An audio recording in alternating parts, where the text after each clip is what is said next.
Hello, good afternoon. Ayan, dito naman tayo sa ating sagingan. Ayan, samahan nyo muna ako. Ikutin natin yung ating mga saging, kung saan yung ating mga saging na may mga tama ng sakit, para makontrol natin. Ayan,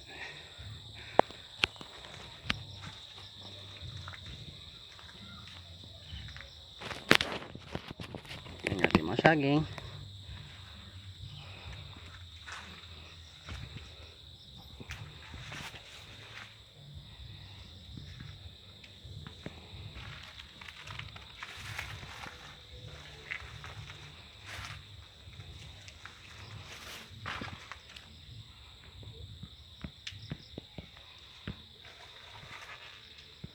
Ayan mga lods, may napansin akong isa.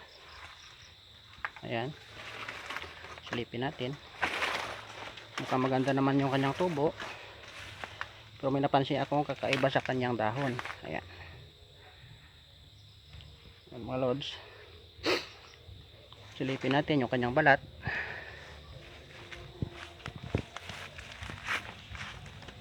Ayan,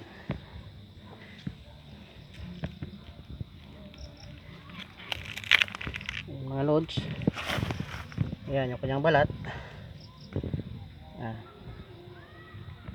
Mapapansin din ninyo, ayan, parang may kulay parang mapa, yung kulay na kanyang balat.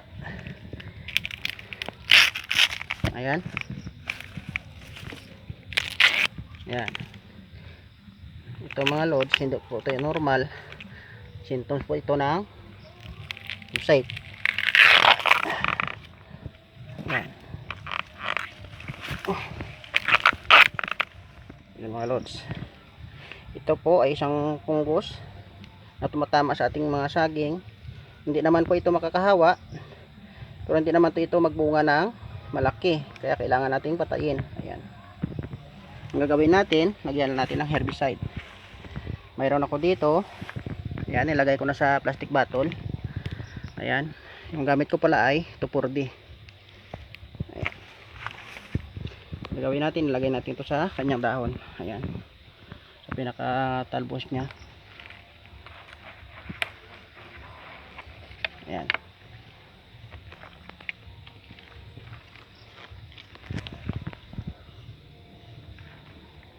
yan mga loads, after 1 week mamamatay na yan. Pwede natin yan palitan ng bako.